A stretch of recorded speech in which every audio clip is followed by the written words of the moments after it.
Hello बच्चों, कैसे हैं आप? आई होप बढ़िया होंगे। आज के लेक्चर में बच्चों हम लोग स्टार्ट करेंगे एक नया chapter, electric potential and capacitance. ये जो चैप्टर है ये बड़ा ही इंटरेस्टिंग है। अगर आपने प्रीवियस चैप्टर नहीं पढ़ा है तो जाकर के मेरी प्रीवियस वीडियोस को देख लीजिए ताकि ये चैप्टर आपको बेहतर समझ में आए। अगर आप इस चैनल पर नए हैं तो प्लीज़ इस चैनल को सब्सक्राइब कर लीजिए। तो चलिए स्टार्ट करते हैं chapter electric potential and capacitance. इस चैप्टर में बच्चों सबसे पहले हम लोग बात करेंगे अबाउट इलेक्ट्रिक पोटेंशियल डिफरेंस। अब देखो इलेक्ट्रिक पोटेंशियल डिफरेंस को कैसे डिफाइन करते हैं। मान लीजिए कोई एक्सटर्नल फील्ड का रीजन है और यहां पर ये दो पॉइंट्स रखे हैं। एक है हमारे पास, ये है पॉइंट ए और ये दूसरा पॉइंट है बी। ठीक, अब इस पॉइंट बी पर हम एक यूनिट पॉजिटिव टेस्ट चार्ज को ले लेते हैं, क्यू नॉट को। ये हमने एक पॉजिटिव टेस्ट चार्ज ले लिया। इस पॉजिटिव टेस्ट चार्ज को जब मैं B से A तक मूव करूंगा, if I move it from B to A, तो मैं वर्क करूंगा W B A, B से A तक मूव करने पर। तो बच्चों जो पोटेंशियल डिफरेंस होगा, ये वर्क किसने किया है ध्यान रखना है।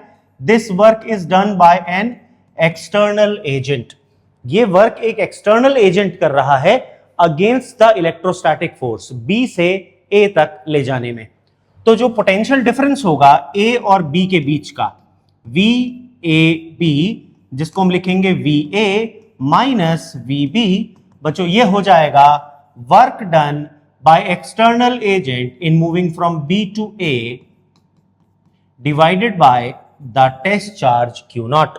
यानी बेसिकली आप एक टेस्ट चार्ज को एक पॉइंट से दूसरे पॉइंट तक मूव करने में जितना वर्क करते हैं in an electric field, in a region जहां पर इलेक्ट्रिक फील्ड एग्जिस्ट करती है, तो ये जो work done per unit test charge होता है, इसी को बच्चों हम बोलते हैं electric potential difference.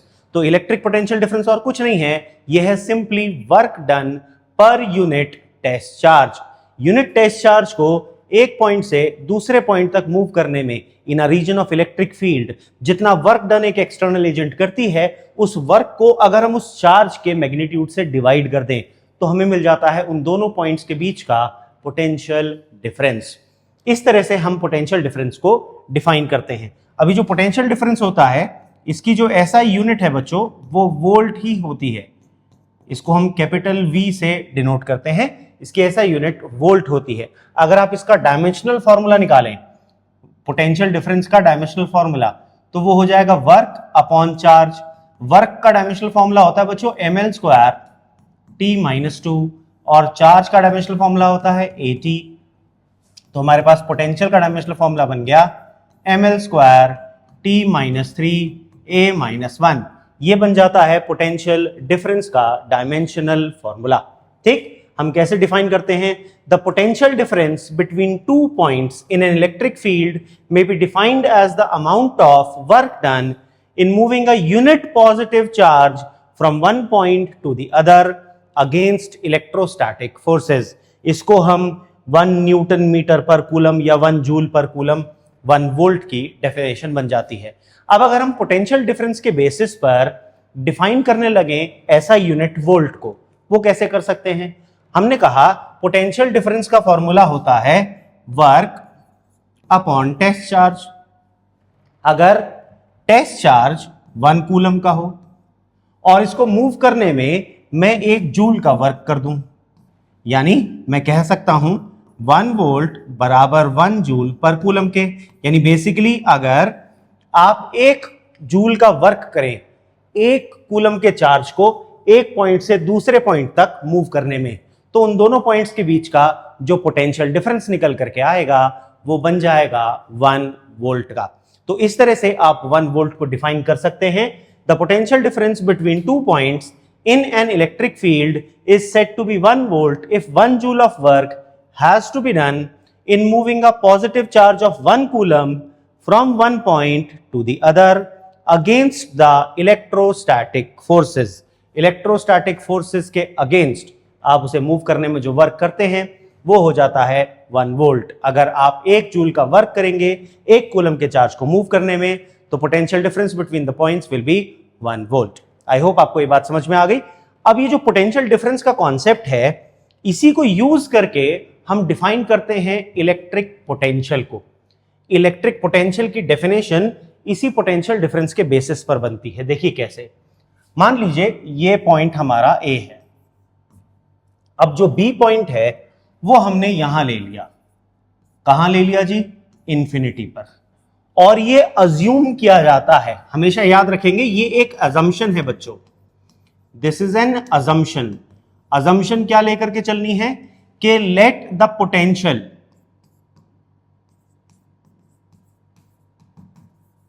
Eight infinity be zero. हम ये मान लेते हैं कि पोटेंशियल एट इंफिनिटी जीरो है, ये अजम्पशन है हमारी, ये हम अज्यूम करके चलेंगे। ये बात आप जब भी कोई एनसीईआरटी का क्वेश्चन भी देखेंगे उठा करके, तो वहां भी आपको हमेशा हर क्वेश्चन में ये चीज लिखी होती है, assuming the potential at infinity to be zero. ऐसा इसीलिए क्योंकि अगर आप इंफिनिटी को जीरो नहीं मानोगे तो आप किसी भी पॉइंट के पोटेंशियल को डिफाइन नहीं कर सकते। उसको डिफाइन करने के लिए आपको रिलेटिव वैल्यू कैलकुलेट करनी पड़ती है। तो हम मानते हैं कि क्योंकि इंफिनिटी पर जाकर के इलेक्ट्रिक फील्ड जीरो बन जाती है, तो पोटेंशियल को भी हम वहां पर जीरो मान लेते हैं। तो अब अगर मैं एक यूनिट पॉजिटिव टेस्ट चार्ज, कौन सा चार्ज जी? हमारा Q0 जो था, जो यहां पर रखा था, अब उसे इंफिनिटी से अगर मैं मूव करता हूं, कहां तक जी? हमारे पॉइंट ए तक, यहां तक। ऐसा करने में वर्क डन जो लगता है from infinity to A by an external agent, ठीक। तो अब क्योंकि इंफिनिटी, अब देखो यहां पर पोटेंशियल डिफरेंस का कॉन्सेप्ट यूज करें तो पोटेंशियल डिफरेंस होगा वी ए, जिसको हम लिखेंगे V A minus V infinity, ठीक है ना। और इंफिनिटी का पोटेंशियल कितना होता है? जीरो। तो हम इसको लिख सकते हैं work done from infinity to A by an external agent divided by Q0।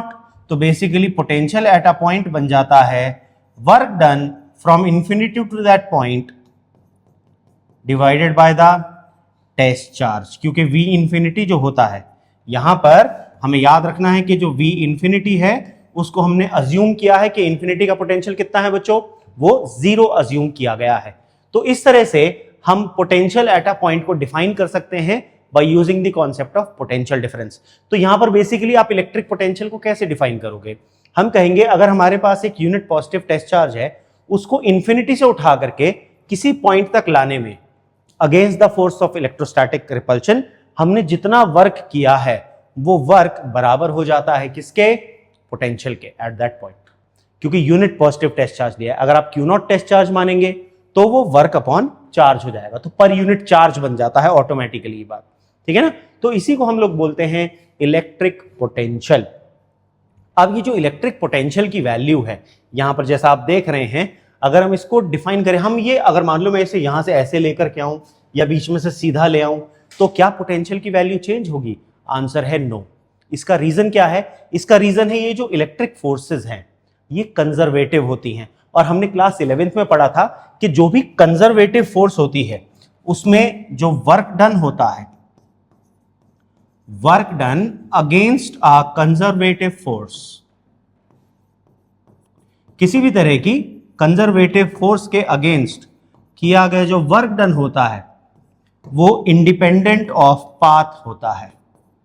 Independent of path यानी आप कैसा भी पाथ फॉलो कर लो, आपके पास वर्क डन की वैल्यू सेम आएगी जब तक आपके पॉइंट सेम है। यानी अगर मैं सेम पॉइंट्स के बीच में मूव कर रहा हूं तो वर्क डन की वैल्यू इस बात पर नहीं डिपेंड करेगी कि मैंने एक पॉइंट से दूसरे पॉइंट तक जाने के लिए कौन सा रास्ता अपनाया।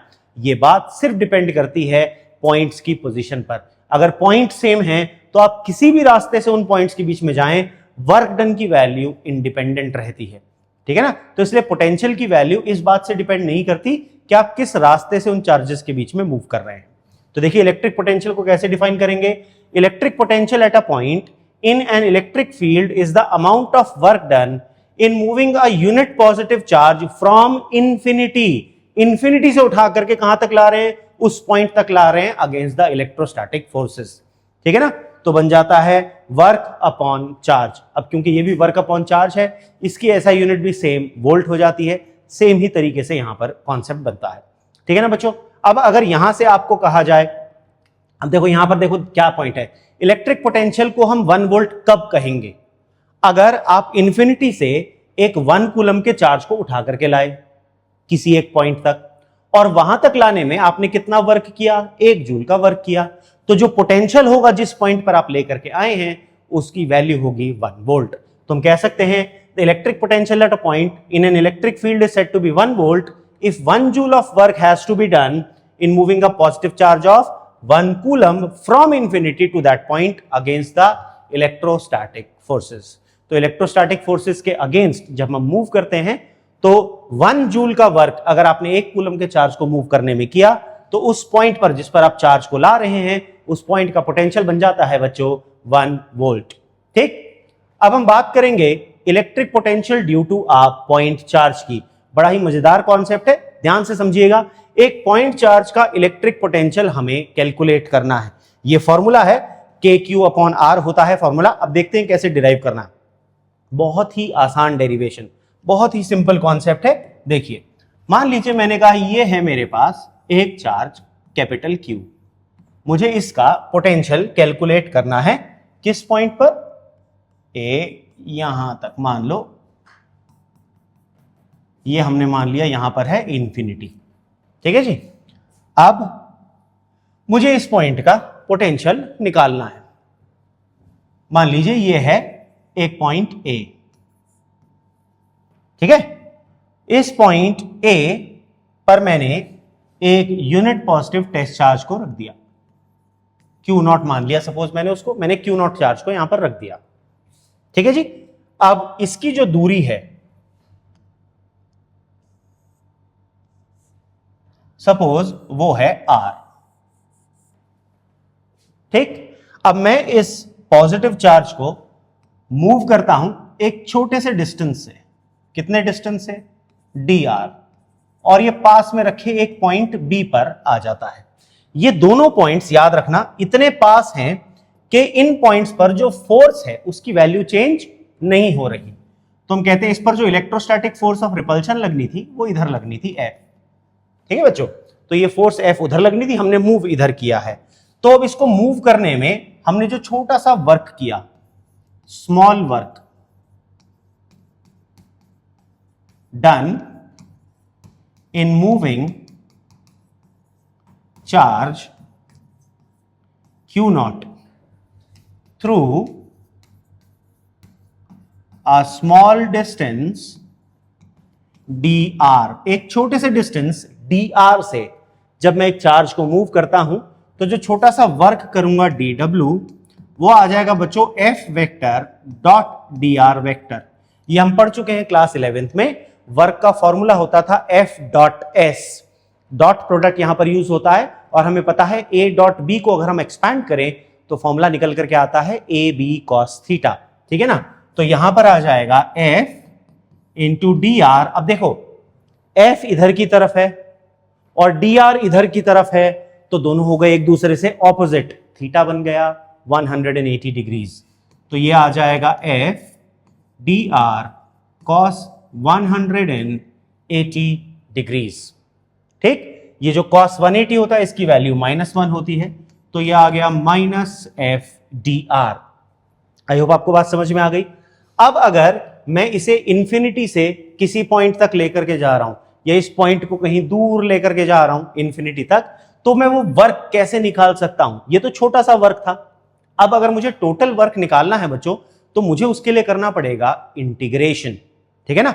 तो अब इंटीग्रेशन कैसे करते हैं आइए देखते हैं। अब जो टोटल वर्क होगा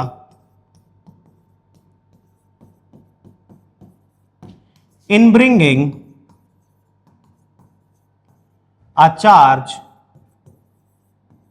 Q0 from infinity to point A, infinity से A तक लेकर के आने में जो वर्क किया होगा टोटल, वो वर्क अगर आप निकालो वो आ जाएगा इंटीग्रेशन ऑफ dw से।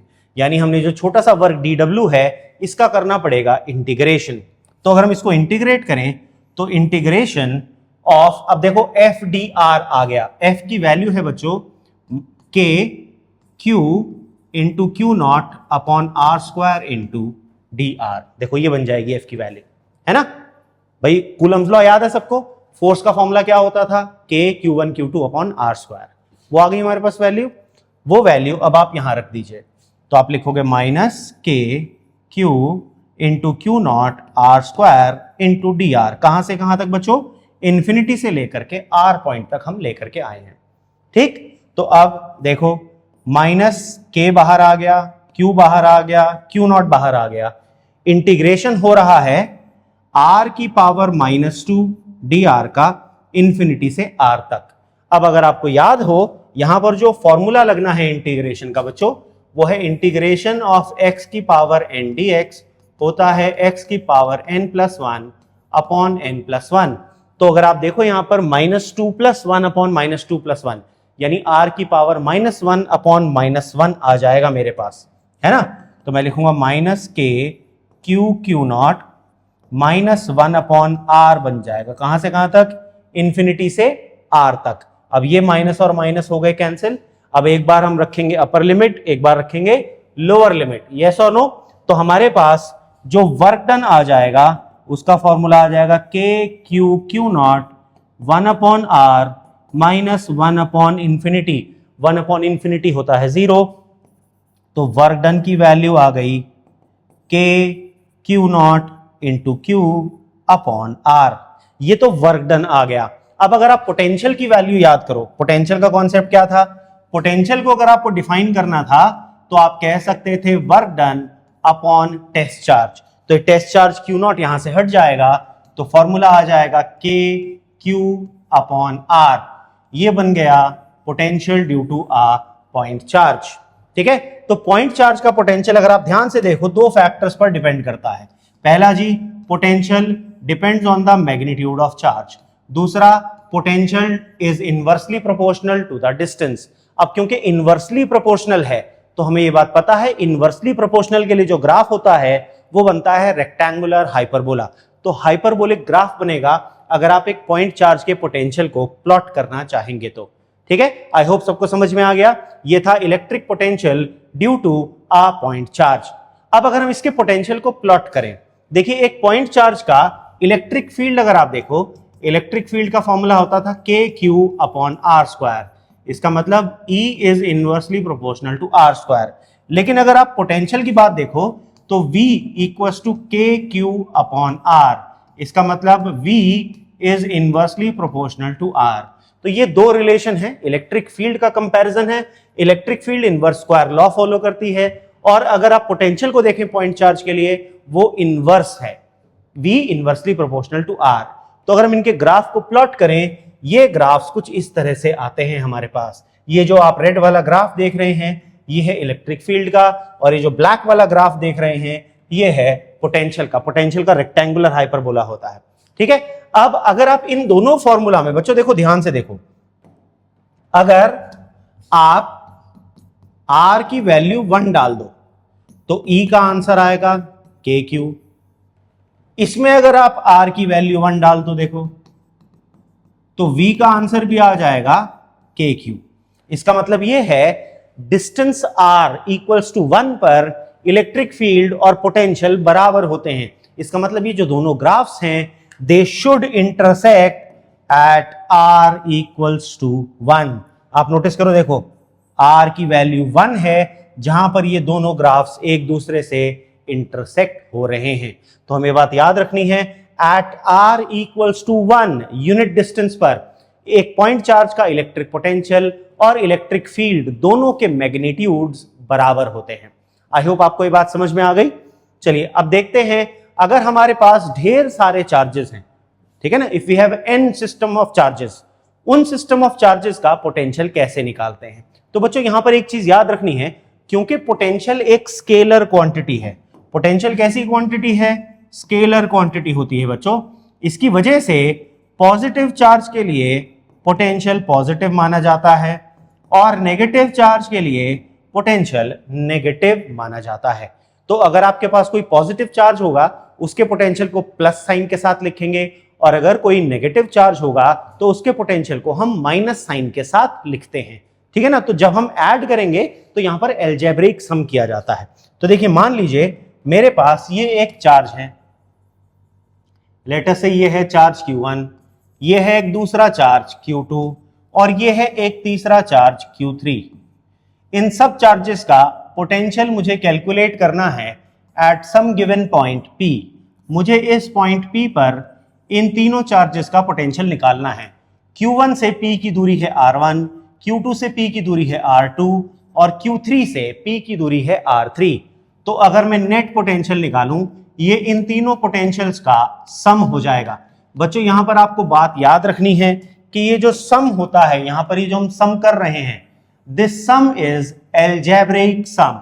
एल्जेब्रिक का मतलब होता है बच्चों कि हम साइन को ध्यान में रखेंगे, यानी पॉजिटिव चार्ज के पोटेंशियल को प्लस लिखेंगे, नेगेटिव चार्ज के पोटेंशियल को माइनस लिखेंगे, क्योंकि पोटेंशियल एक स्केलर क्वांटिटी है। तो अब अगर मैं V1 की वैल्यू निकालूं, यह आ जाएगा KQ1 अपॉन R1। अगर V2 की वैल्यू निकालूं, यह आ जाएगा KQ2 अपॉन R2। और अगर V3 की वैल्यू निकालूं, यह आ जाएगा KQ3 अपॉन R3। अभी हमने पॉइंट चार्ज का पोटेंशियल निकाला। तो अब अगर मैं नेट पोटेंशियल निकालूं, तो यह आ जाएगा KQ1 upon R1 plus KQ2 upon R2 plus KQ3 upon R3। तो बेसिकली आप K या 1/4 पाई एप्सिलॉन नॉट कॉमन ले लीजिए, तो आपके पास ब्रैकेट में बचा Q1 upon R1 plus Q2 upon R2 plus Q3 upon R3। ठीक है ना, ये तो 3 चार्जेस का था। अब मान लो n चार्जेस हो जाए, तो ऐसे ही Q4 upon R4 plus plus plus करते करते Qn अपॉन Rn। इसको हम समेशन नोटेशन में लिख सकते हैं। कैसे? 1/4 pi epsilon naught sigma i equals to 1 to n Qi upon Ri। आप इस तरीके से n चार्जेस का पोटेंशियल निकाल सकते हैं। ध्यान क्या रखना है, जब भी आप पोटेंशियल निकालेंगे तो वो जो सम आप करेंगे that has to be algebraic sum. Algebraic sum का मतलब है पॉजिटिव चार्ज का पोटेंशियल प्लस साइन के साथ लिखा जाएगा, नेगेटिव चार्ज का पोटेंशियल माइनस साइन के साथ लिखा जाएगा, क्योंकि potential is a scalar quantity. I hope यहां तक समझ में आ गया सबको। चलिए बच्चों, अब निकालते हैं हम electric potential due to a dipole. अब एक डाइपोल का पोटेंशियल कैसे कैलकुलेट करते हैं वो हमने देखना है। डाइपोल की फील्ड हम ऑलरेडी निकालना सीख चुके हैं, in our previous lectures, previous chapter में हमने सीखा था। अब इसी तरीके से पोटेंशियल भी हम 2 अलग अलग जगहों पर निकालेंगे, एक उसकी एक्सियल लाइन और दूसरी उसकी इक्वेटोरियल लाइन। आई होप आपको वो एक्सियल और इक्वेटोरियल याद है, नहीं याद तो समझ लीजिए। मान लीजिए ये मेरे पास एक डाइपोल है, तो जो लाइन इन चार्जेस को ज्वाइन करती हुई जाती है, इस लाइन को बोलते हैं एक्सिस या एक्सियल लाइन, और इनके सेंटर से लाइन परपेंडिकुलर पास होती है एक्सिस के, उसको बोलते हैं इक्वेटर या इक्वेटोरियल लाइन। ठीक है ना। तो अब हमें एक पॉइंट निकालना है एक्सियल लाइन पर पोटेंशियल और एक निकालना है इक्वेटोरियल लाइन पर पोटेंशियल। तो पहले हम निकालते हैं पोटेंशियल एट एक्सियल लाइन। पहले हम लोग एक्सियल लाइन पर पोटेंशियल कैलकुलेट करेंगे एक डायपोल का। बच्चों ये मैंने लिया एक नेगेटिव चार्ज -q, ये हो गया पॉजिटिव चार्ज +q, और ये बन गया हमारा इलेक्ट्रिक डायपोल। ठीक, इस डायपोल की इस चार्जेस की लाइन को ज्वाइन करते जाएं आगे आगे आगे, तो ये बन जाती है हमारी एक्सियल लाइन। अब इसी एक्सियल लाइन पर मैंने एक पॉइंट P ले लिया। अब हमें पता है डायपोल की जो दूरी होती है, लेंथ होती है, उसे हम लिखते हैं यहाँ पर 2l, और जितने भी डिस्टेंसेस होते हैं वो नापे जाते हैं from the centre of the dipole. तो हमने मान लिया इस पॉइंट P की जो दूरी है सेंटर से वो है r। तो अब अगर आप ध्यान से देखो, पॉजिटिव चार्ज के लिए डिस्टेंस हो गया r - l और नेगेटिव चार्ज के लिए डिस्टेंस हो गया r + l। ठीक है, तो हम लिखेंगे potential at P due to +q। इसके पोटेंशियल को V1 लिखते हैं, तो फॉर्मूला हो जाएगा 1/4 पाई एप्सिलॉन नॉट q अपॉन r - l, क्योंकि kq बाय डिस्टेंस होता है ना। अब इसी तरीके से पोटेंशियल एट P अगर हम निकालें ड्यू टू -q, यानी नेगेटिव चार्ज की वजह से, इसको नाम देते हैं V2, तो ये आ जाएगा -1/4 पाई एप्सिलॉन नॉट q अपॉन r + l। -q लिखा क्योंकि नेगेटिव चार्ज का पोटेंशियल माइनस लिखा जाता है।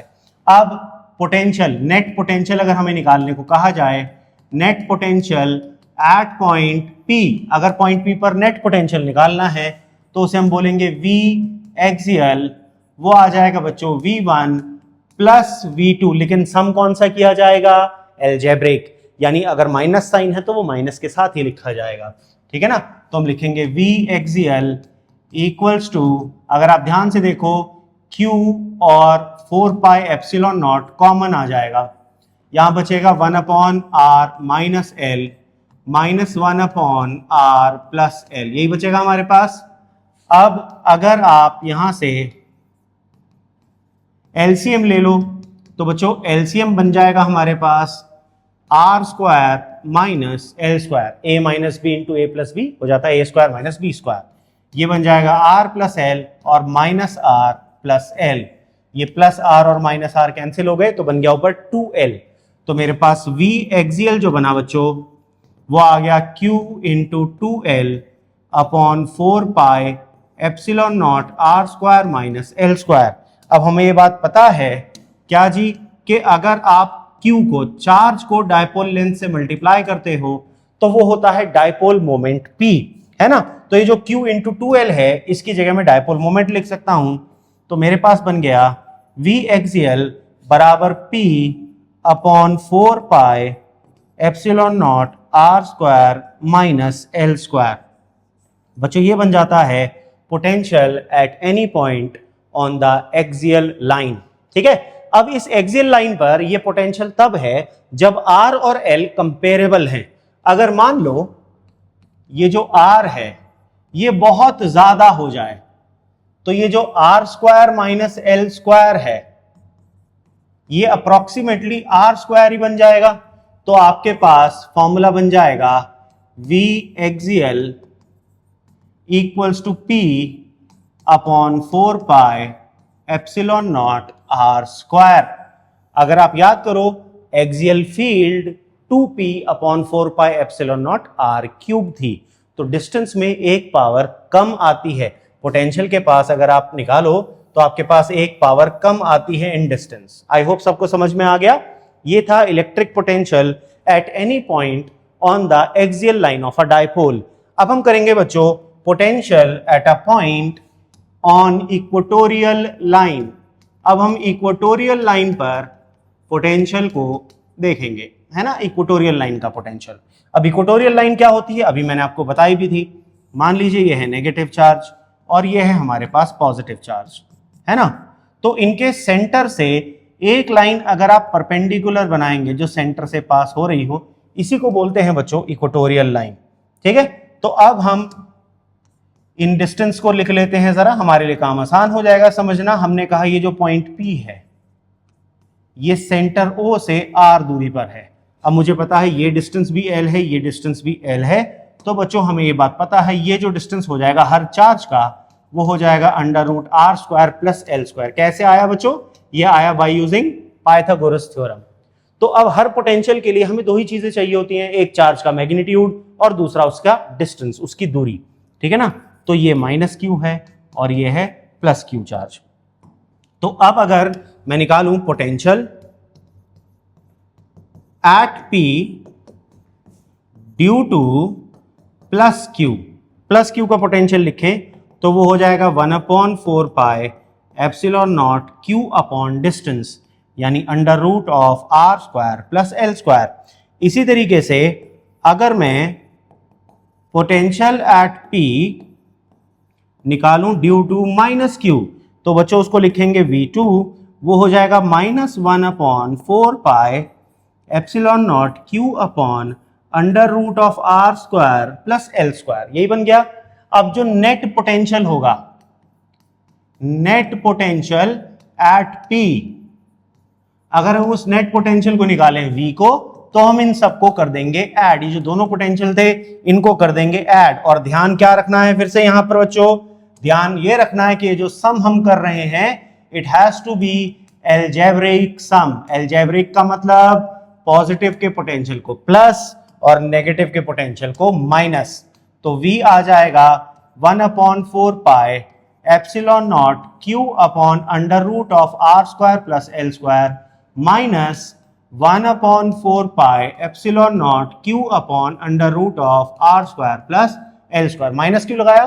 क्योंकि नेगेटिव चार्ज का पोटेंशियल माइनस है। अब देखो दोनों बराबर हैं और माइनस कर रहा हूं तो मेरे पास V एट इक्वेटोरियल आ जाएगा 0, यानी पूरी इक्वेटोरियल लाइन पर पोटेंशियल की वैल्यू 0 होती है। यहां से लेके कहीं भी चले जाओ, कैसे क्वेश्चन में आपको चकमा दिया जाएगा, आपको कहा जाएगा ये है एक माइनस चार्ज, ये है एक प्लस चार्ज, ये रखा है माइनस ए पर, ये रखा है प्लस ए कोऑर्डिनेट पर, ठीक है। आपसे कहा गया ये ऐसे, ये एक्स एक्सिस है, आपको कहा जाएगा ये एक एक्स एक्सिस सपोज कहा गया, ठीक है ना, दिस इज एक्स एक्सिस, और ये है वाई एक्सिस। आपको कहा गया एक पॉइंट P से एक पॉइंट Q तक एक चार्ज को Q नॉट को मूव करने में वर्क बताओ। अब भैया पॉइंट P भी इक्वेटोरियल लाइन पर है, पॉइंट Q भी इक्वेटोरियल लाइन पर है कि नहीं है? जब इनके कोऑर्डिनेट आप देखोगे समझ जाओगे। अगर ये एक्स एक्सिस पर है और ये वाई एक्सिस पर है तो ऑब्वियसली बात है इक्वेटोरियल लाइन पर लाया करेंगे, है कि नहीं? अब जब इक्वेटोरियल लाइन पर लाया करेंगे तो P का पोटेंशियल भी 0 और Q का पोटेंशियल भी 0 और Q और P का पोटेंशियल डिफरेंस भी 0। वर्कडन का फॉर्मूला होता है पोटेंशियल डिफरेंस इनटू चार्ज। क्योंकि यहां पर पोटेंशियल डिफरेंस 0 है तो P से Q तक या Q से P तक किसी भी चार्ज को मूव करने में कोई वर्क नहीं करना पड़ेगा, आंसर आएगा 0। तो ये बहुत इंपॉर्टेंट बात है जो आपको यहां पर समझनी है। आई होप आपको ये बात समझ में आ गई, यस और नो। अच्छा एक चीज और बच्चों, जब भी हम पोटेंशियल को डिफाइन कर रहे होते हैं, जैसे हमने प्रीवियसली डिफाइन किया, तो उसमें हम जो टेस्ट चार्ज लेते हैं, याद रखिएगा वो जो test charge Q naught move करने के लिए कहा जाता है वो हमेशा बहुत स्लोली मूव करना होता है, ठीक है। ऐसा इसीलिए क्योंकि अगर आप उसे मूव करेंगे तो उसकी एनर्जी में चेंज आ जाएगा। एक चीज वो ध्यान रखनी, it has to be move very slowly, infinite steps के अंदर उसे मूव किया जाएगा। दूसरा आपको ध्यान रखना है कि जो टेस्ट चार्ज Q नॉट होता है ये बहुत ही छोटा होना चाहिए, क्योंकि अगर ये बहुत छोटा नहीं होगा तो ये अपना पोटेंशियल और फील्ड बनाएगा, तो जो आप पोटेंशियल नापेंगे वो पोटेंशियल की वैल्यू बच्चों सही नहीं होगी, it will not be accurate, ठीक है। तो ये 2 पॉइंट्स अपने दिमाग में याद रखेंगे। अब बात करते हैं बच्चों, हम अगर डिफरेंस देखें potential due to a point charge या potential due to a dipole में क्या फर्क है, तो नोटिस करो एक डायपोल का पोटेंशियल डिस्टेंस के साथ साथ एंगल थीटा पर भी डिपेंड करता है। कैसे? अगर आप एक डायपोल का पोटेंशियल एट एनी एंगल निकालना चाहो तो वो पोटेंशियल डायरेक्टली प्रोपोर्शनल होता है P cos थीटा के, ठीक है ना। तो उसमें KP cos theta upon R square आता है, तो ये cos थीटा आ जाता है, यानी थीटा पर भी डिपेंड करता है। थीटा क्या होता है? थीटा वो एंगल है, मान लो आप लाइन ऐसे बना रहे हो, ये एंगल है थीटा, तो थीटा पर डिपेंड करता है। लेकिन पॉइंट चार्ज का ऐसी बात नहीं है, पॉइंट चार्ज का डिस्टेंस जब तक सेम है कहीं भी ले लो पोटेंशियल की वैल्यू सेम होती है। तो पहली चीज जो इसमें अलग है वो ये है कि डायपोल का पोटेंशियल थीटा पर डिपेंड करता है, जबकि एक पॉइंट चार्ज का पोटेंशियल सिर्फ और सिर्फ डिस्टेंस पर डिपेंड करता है, उसमें एंगल डिपेंडेंस नहीं होती। दूसरा अगर आप देखो potential due to a dipole cylindrically symmetric होता है, यानी सिलेंडर के ऊपर अगर आप सिलेंडर बना दो एक डायपोल के चारों तरफ तो उस सिलेंडर पर पोटेंशियल्स की वैल्यू, उस पूरे सिलेंडर के एक रिंग पर पोटेंशियल की वैल्यू सेम आती है। लेकिन पॉइंट चार्ज का जो पोटेंशियल है बच्चों वो स्फेरिकली सिमेट्रिक होता है, स्फेरिकल फॉर्म में आता है। इसी तरीके से लार्ज डिस्टेंसेस पर जो पोटेंशियल है डायपोल का वो 1/r² से वेरी करता है, अभी हमने बताया। और अगर आप एक सिंगल पॉइंट चार्ज के लिए देखो तो वो इनवर्सली प्रोपोर्शनल टू r होता है, ठीक है ना। तो ये बेसिक डिफरेंसेस थे, आपको पता होने चाहिए इन केस अगर आपके पास कोई सब्जेक्टिव क्वेश्चन इस पर बन करके आ जाता है। आई होप बच्चों आपको यहां तक मेरा पढ़ाया समझ में आ रहा है और फिजिक्स आपके लिए इजी बन गई है। अगर आपको ये सब अच्छा लग रहा है तो प्लीज इस चैनल को सब्सक्राइब करिए, इस वीडियो को अपने दोस्तों के साथ जरूर से शेयर कीजिए ताकि वो भी इसका फायदा उठा सकें। सब्सक्राइब करना आपके लिए फ्री है, लेकिन मुझे इससे बहुत ज्यादा मोटिवेशन मिलता है। आप मेरे टेलीग्राम चैनल को भी ज्वाइन कर सकते हैं by scanning this QR code, ताकि आपको वहां पर अच्छी अच्छी DPPs अवेलेबल हो पाए। मिलते हैं हमारे नेक्स्ट क्लास में, तब तक के लिए जय हिंद।